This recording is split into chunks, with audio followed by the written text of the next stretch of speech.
above the beaches, literally up in the clouds, is Tenerife's Los Rodeos Airport, now rarely used since it became the most notorious airport in the world. 1,000 people have lost their lives here in airline accidents. The reason? Los Rodeos is shrouded in clouds on most days.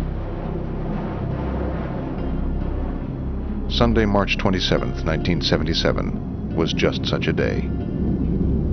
Flying to the Canaries were 2 jumbo jets, Boeing 747s, both charter flights. One was a Pan American plane full of tourists, the other a Dutch jet from KLM Airlines. One of the many strange things about that day was that neither pilot had set out for Tenerife. We were starting our descent for the approach and landing at Las Palmas, our original destination. And as we were doing that, we got a call from air traffic control to divert immediately to Tenerife. When a terrorist bomb exploded on the next island, this small airport suddenly became choked with planes. The co-pilot on the Pan Am Jumbo was Bob Bragg. It's the first time he's been back to Los Rodeos since that Sunday in 1977. 20 years later, bits of his plane still lie all around.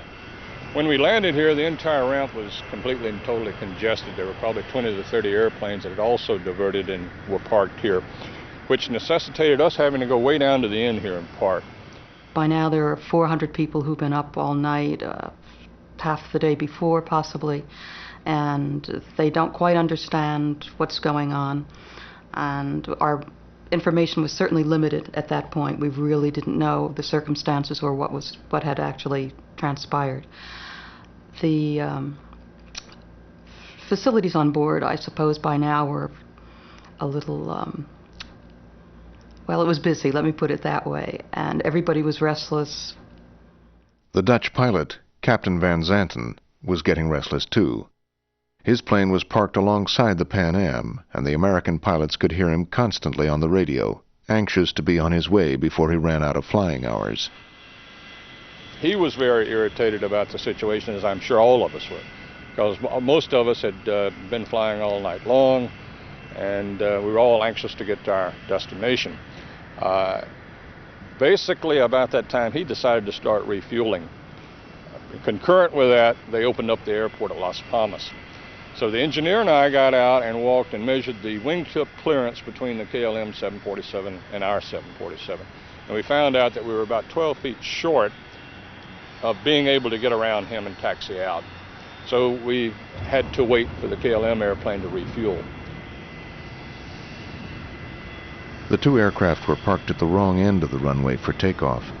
With so many planes choking the airport, the only way to get to the correct end was by taxiing up the runway itself. Drawing on the investigator's report, this simulation recreates the accident. Air traffic control ordered the KLM to go first and wait when it got to the far end. The Pan Am would follow, but would turn off the runway about 3/4 of the way down to let the KLM take off.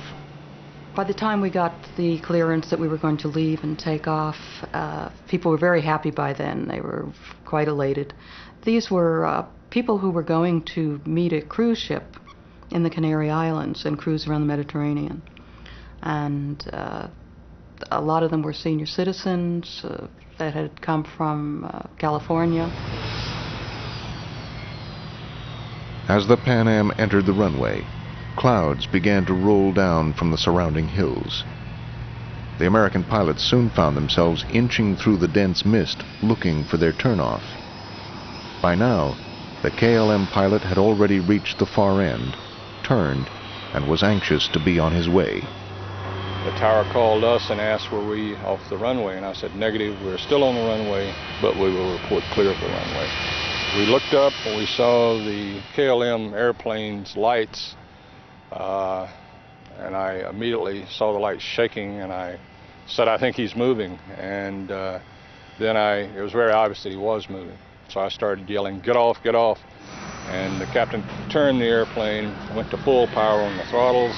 As we were turning, I looked back out of the right window and couldn't believe it, that he was doing what he was doing. And I'll never forget, I saw the rotating beacon underneath the belly of the airplane. I closed my eyes and ducked. And I didn't even think he'd done us any damage. It was very little noise, very little shaking or anything. I was just very, very aware of things in slow motion, and everything was flying around, and all of a sudden everything settled, and nothing looked like it had before.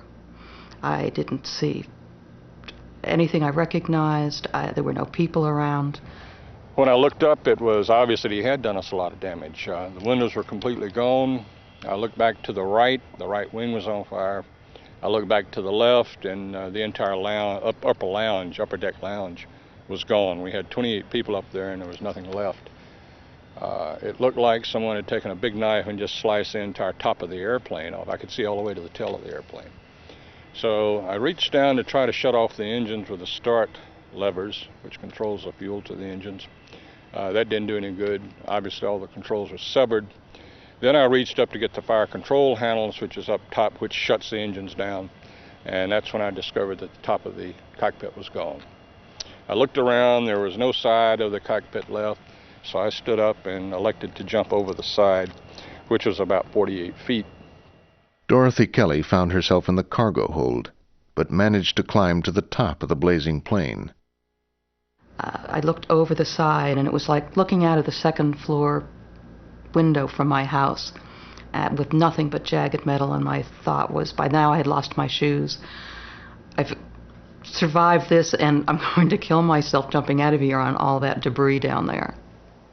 When Dorothy Kelly jumped from the blazing plane, she broke an arm, fractured her skull, and became a heroine by rescuing the captain and tending the passengers.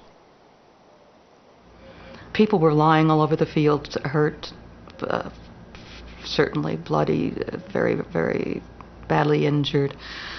One thing I remember in particular, there was a man who had his clothes almost completely blown off him. He was just wandering around in a daze, and I remember I kept trying to push him off to the side and get him away, and he would just keep coming right back into all the action. People were just banging in at the windows and shouting. I mean, you could hear shouts, screams from inside.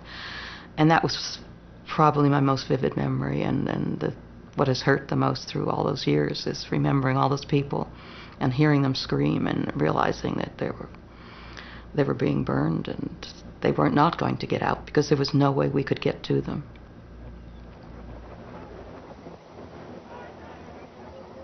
Tenerife remains the world's worst air disaster. 583 people died. Everyone aboard the KLM plane, which burned up on the runway, and all but 77 of the Pan Am passengers.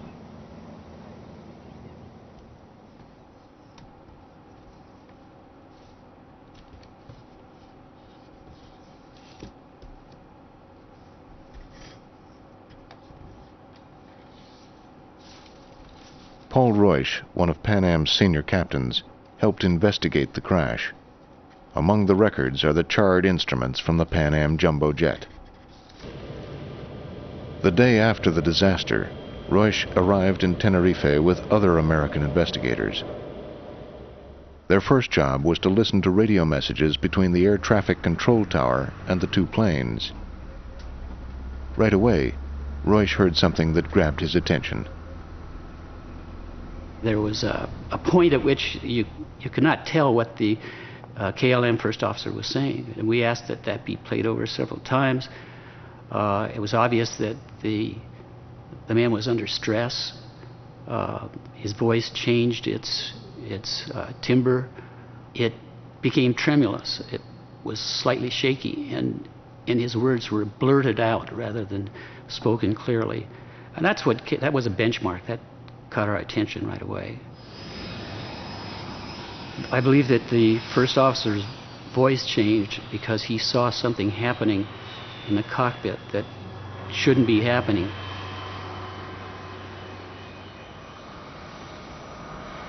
The cockpit voice recorder from the KLM plane furnished the next clue to the mystery. As the KLM plane reached the end of the runway and turned, Captain Van Zanten immediately pushed up the throttles to take off. First officer said, "No, wait a minute, we don't have our air traffic control clearance."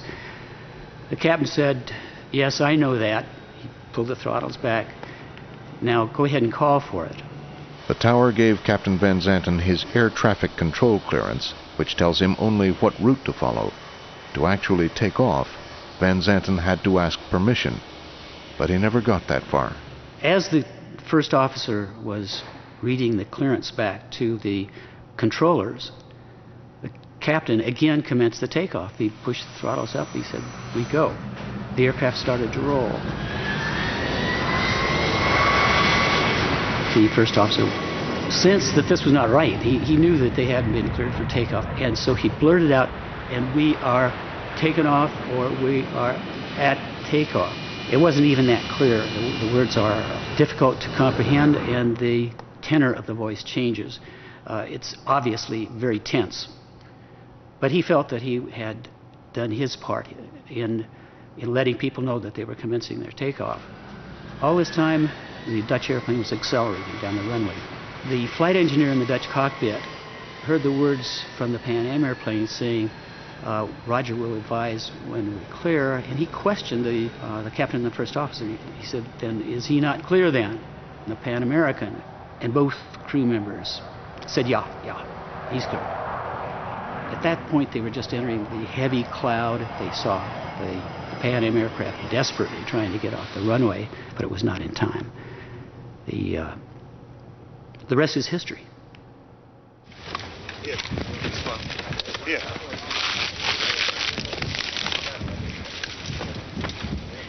Computer. Where is that located? Let's take it. Yeah, let me take a look. I just want to know where it's located to get a feel. Just to see if it's close. Under international regulations, the investigation was conducted by the Spanish, but both the Americans and the Dutch were allowed to take part. That's the cell card. The investigators soon reached different conclusions. That is in that area as well. That's right. That and the fuel flow check. The Dutch were, in my opinion, searching for something to fasten onto that would divert the blame from their own countrymen. Mainly, I believe they tried to pin the blame on the air traffic controllers. To some extent, they tried to pin the blame on the Pan Am crew. The stakes were high, not only for KLM, but for their most famous captain, Jacob Van Zanten, the very pilot whose face stared out of the KLM ads. Captain Van Zanten was a pilot of great prestige in KLM. He was a top instructor pilot. In fact, he was so well regarded in KLM that it's my understanding when the Dutch officials or the KLM officials first heard about this accident, they tried to find Van Zanten to ask him to come down and be part of the investigation team. Unfortunately, of course, he wasn't available. The Spanish investigators ruled the accident was caused by the Dutch captain taking off without clearance, a basic error caused by his anxiety to get on his way. But a Dutch board of inquiry absolved Van Zanten and placed blame on a simple misunderstanding with air traffic control. The pilot thought he had his clearance. Paul Reusch blames the turbulent personality of Captain Van Zanten. He was a difficult man to contradict, especially for a junior pilot such as the first officer on this flight. He did have the courage to stop him once when the captain first started the throttles up, but I don't think he felt he could get away with it again.